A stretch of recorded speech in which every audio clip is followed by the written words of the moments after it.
Hey guys, आज हम लोग एक्सप्लेन करने वाले हैं विच हैट एटेलिए के एपिसोड 1 और एपिसोड 2 को। स्टोरी की शुरुआत काफी गहरे सवाल से होती है कि क्या कोई पैदा होते ही डॉक्टर या एस्ट्रोनॉट बन जाता है? नहीं ना, सब पढ़ लिख कर बनते हैं। तो फिर ऐसा क्यों है कि मैजिक करने के लिए तुम्हें पैदाइशी विच होना जरूरी है? क्या एक आम इंसान मेहनत करके मैजिक नहीं सीख सकता? इस सवाल के साथ हम मिलते हैं अपनी मेन कैरेक्टर कोको से। कोको एक बहुत ही मासूम लड़की है जिसे मैजिक से बेइंतहा प्यार है, लेकिन वो एक नॉर्मल ह्यूमन है और उसकी दुनिया में मैजिक सिर्फ विचेस ही कर सकती हैं, तो वो बेचारी नहीं कर पाती उसे। लेकिन एक दिन कोको के गांव में कुछ विचेस एक फ्लाइंग पेगासस वैगन में आती हैं। वहीं पर कोको की मुलाकात मास्टर कीफ्री से होती है, जो कोको की माँ की दुकान पर आते हैं फैब्रिक लेने के लिए, यानी कि कपड़े लेने के लिए। अब क्योंकि कोको की माँ बाकी विचेस के साथ बिजी होती हैं, तो मास्टर कीफ्री के लिए कोको कपड़े को मेजर करने लगती है। कोको के प्रिसीजन और बारीक मेजरमेंट्स को देख के मास्टर कीफ्री काफी इंप्रेस हो जाते हैं। तो बातों बातों में कोको उन्हें अपने बचपन का एक किस्सा बताती है कि जब वो छोटी थी तब वो एक फेस्टिवल में गई थी। वहां पर उसे एक मास्क्ड विच मिली थी और उस विच ने उसे एक मैजिक पिक्चर बुक और एक वॉन्ड दी थी। दी क्या थी? बेची थी। मुझे तो लग रहा है ठग लिया है उसने बेचारी कोको को। तभी बाहर से एक आवाज आती है। गांव के कुछ बच्चे पेगासस वैगन के नीचे घुस जाते हैं और पता नहीं कैसे उसका पहिया तोड़ देते हैं। ये देख के जो विचेस होती हैं वो बहुत गुस्सा जाती हैं, लेकिन तभी मास्टर कीफ्री सिचुएशन को संभालते हुए बोलते हैं कि परेशान होने की जरूरत नहीं है, मैं इस वैगन को फिक्स कर दूंगा। यहीं पर कोको को पहली बार पता लगता है कि मास्टर कीफ्री कोई आम इंसान नहीं है, बल्कि वो खुद विच है, जिसकी वजह से कोको एक्साइटेड हो जाती है उनकी हेल्प करने के लिए। वैगन ठीक करने के लिए मास्टर कीफ्री को भी हेल्प की ज़रूरत थी, तो उन्होंने कोको को बोला कि जब तक मैं इस रूम के अंदर इस वैगन को ठीक कर रहा हूँ, तुम्हारी ये ड्यूटी है कि अंदर कोई आ ना पाए, ना ही कोई अंदर झांक पाए। लेकिन मज़े की बात यह है कि कोको खुद ही एक दरार के अंदर से झांक लेती है और वो देखती है कि मास्टर कीफ्री कोई वॉन्ड नहीं घुमा रहे या कोई मैजिकल स्पेल बोल नहीं रहे, बल्कि वो मैजिक को ड्रॉ कर रहे हैं। ये देख के वो चौंक जाती है। उसे पता लगता है कि अभी तक मैजिक के बारे में उसे जो भी पता था वो सब गलत था। मैजिक असल में इंक और पेन का खेल है, ना कि मैजिकल स्पेल बोल के कास्ट करने का। मास्टर कीफ्री को तो पता भी नहीं लगता कि कोको ने सब देख लिया है। लेकिन जब सब लोग चले जाते हैं और रात हो जाती है, तो कोको अपनी वही पुरानी पिक्चर बुक और वॉन्ड निकालती है जो कि उसे उस मास्क्ड विच ने दिए थे। कोको समझ जाती है कि दरअसल विच ने जो उसे वॉन्ड दी थी वो वॉन्ड नहीं बल्कि एक पेन है, जिससे उसे पिक्चर बुक पे बने हुए जो पैटर्न्स हैं उनको ड्रॉ करना है। कोको कुछ नॉर्मल पैटर्न्स ड्रॉ करती है, पर वो उनको एक्यूरेटली कॉपी नहीं कर पाती, जिसकी वजह से जो मैजिक होता है वो बहुत ज़्यादा स्ट्रॉन्ग नहीं होता है। लेकिन फिर उसके दिमाग में एक खतरनाक आइडिया आता है कि क्यों ना मैं कॉपी करने की जगह ट्रेस करूं, और जब वो एक स्पेल को ट्रेस करती है तब उससे बहुत बड़ी गलती हो जाती है।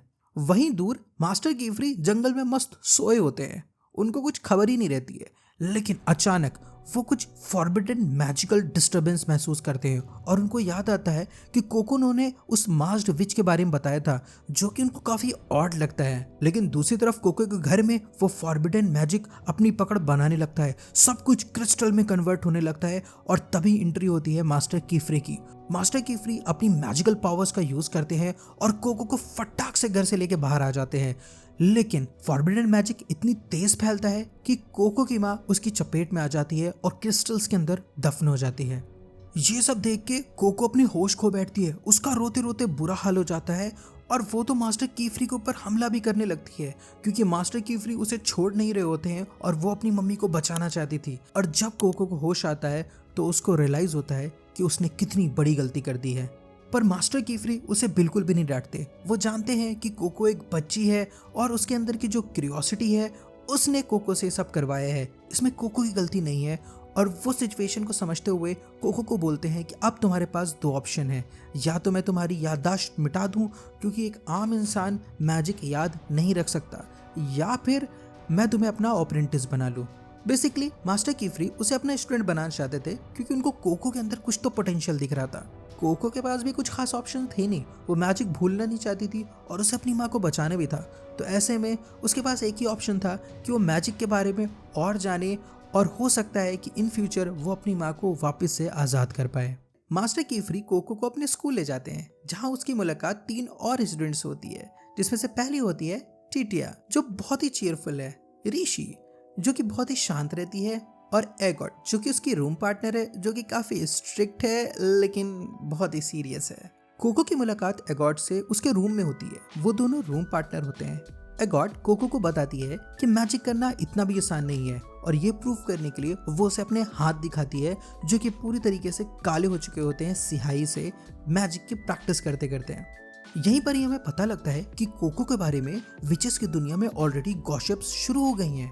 लोग पूरी तरीके से हैरान हैं कि एक आउटसाइडर ने फॉरबिडन मैजिक कैसे किया और कीफरी ने उसकी याददाश्त मिटाने के बजाय उसे अपना स्टूडेंट क्यों बना लिया। ये सब फॉर्मेलिटीज होने के बाद मास्टर कीफरी कोको को एज ऑफ केओस के बारे में बताते हैं।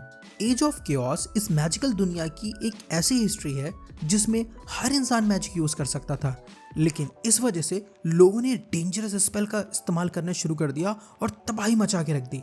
इसलिए विचेस ने एक ग्रुप बनाया और बाकी जितने भी इंसान थे सबकी मेमोरी इरेज कर दी और मैजिक को एक सीक्रेट बना दिया। कीफरी बताते हैं कि डायरेक्टली हम मैजिक किसी भी ह्यूमन बॉडी पर इस्तेमाल नहीं कर सकते, ये स्ट्रिक्टली फॉरबिडन है। जैसे कि हम शेप नहीं बदल सकते, किसी को मैनिपुलेट नहीं कर सकते और किसी भी ह्यूमन को डायरेक्टली हार्म नहीं पहुंचा सकते। लेकिन यहाँ पर एक एक्सेप्शन है और ये एक्सेप्शन आप समझ ही गए होंगे, मेमोरी इरेज करना, जो कि अलाउड है। इसीलिए विचेस मैजिक इस्तेमाल करने के लिए ऑब्जेक्ट्स यूज करते हैं, जैसे कि एक मैजिकल लैंप जो कि मास्टर कीफरे कोको को दिखाते हैं। मास्टर कीफरे कोको को एक मैजिकल विंडो भी दिखाते हैं जिसका इस्तेमाल करने पे वो सीधा कहीं और खुलती है। असल में वो कोई रैंडम जगह नहीं होती बल्कि टावर ऑफ टोम्स होती है। ये मैजिकल दुनिया की सबसे बड़ी लाइब्रेरी है। यहाँ कहा जाता है कि इस दुनिया में जब भी कहीं कोई मैजिक बुक लिखी जाती है तो उसकी कॉपी टावर ऑफ टोम्स में अपने आप क्रिएट हो जाती है, जिसकी वजह से इस दुनिया से मैजिक को कभी मिटाया ही नहीं जा सकता, उसको प्रिजर्व करके रखा जाता है टावर ऑफ टोम्स में। कोको को लगता है कि अगर वो इस लाइब्रेरी में पहुंच गई तो वो अपनी माँ को ठीक कर लेगी, लेकिन तभी मास्टर कीफरी उसे बताते हैं कि टावर ऑफ टोम्स में एंट्री इतनी आसान नहीं है, उसके लिए उसे खुद को साबित करना पड़ेगा। तभी पानी के अंदर से कुछ गार्ड्स निकलते हैं जो कि मास्टर कीफरी और कोको दोनों की हवा टाइट कर देते हैं, जिसकी वजह से उन्हें विंडो को क्लोज करना पड़ता है। उसके बाद शुरू होती है कोको की ट्रेनिंग। मास्टर कीफरी कोको को मैजिक के बारे में समझाते हैं कि मैजिक ड्रॉ करने के 3 हिस्से होते हैं। पहला सिजिल जो कि बीच में होता है, जिसमें आग, पानी, रोशनी और हवा आते हैं। उसके अलावा कुछ साइंस और उनको फिनिश करने के लिए एक रिंग। इन तीनों के सही बैलेंस और परफेक्ट ड्राइंग से ही मैजिक काम करता है। और साथ ही साथ आपको खास तरीके की इंक और पेन चाहिए होता है, तभी आपका मैजिक काम करेगा। अपनी पहली ट्रेनिंग के दौरान कोको एक वाटर स्पेल ड्रॉ करती है, लेकिन रिंग का एक सिंबल थोड़ा सा लंबा हो जाता है, जिसकी वजह से जब मैजिक एक्टिवेट होता है तो पानी एक ही डायरेक्शन में और बहुत ही प्रेशर के साथ निकलता है, जो कि सीधा एगॉट के ऊपर जाके गिरता है। एगॉट पूरी तरीके से भीग जाती है, लेकिन वो बिल्कुल काम रहती है, जैसे कि उसे फर्क ही नहीं पड़ा हो। मास्टर कीफरी कोको को बताते हैं कि यहाँ से उसकी ट्रेनिंग एगॉट कराएगी। वो जा रहे हैं किसी मीटिंग में। कुछ टाइम बाद हमको पता लगता है कि मास्टर कीफरी सीक्रेटली किसी से एक मैजिकल डिवाइस पे बात कर रहे हैं। सुन के ऐसा लगता है कि मास्टर कीफरी ने कोको को कोई सिंपैथी के कारण अपना स्टूडेंट नहीं बनाया है, बल्कि उनका कुछ तो खुफिया प्लान है। जैसा कि हमको एपिसोड 1 में हल्की सी हिंट मिलती है कि वो जो मास्क्ड विश थी ना, उसके पीछे मास्टर कीफरी पहले से ही लगे हुए हैं, तो शायद वो कोको का इस्तेमाल कर रहे हैं उस मास्क्ड विश तक पहुंचने के लिए। तो इस तरीके से विच हैट एटेलिए के एपिसोड 1 और एपिसोड 2 का अंत होता है। अगर आपको ये वीडियो पसंद आई है तो इस वीडियो को लाइक करना, चैनल को सब्सक्राइब करना और कमेंट सेक्शन में अपने फेवरेट एनिमे के बारे में लिखना मत भूलना। तो मिलते हैं अगली वीडियो में, तब तक के लिए टेक केयर, बाय बाय।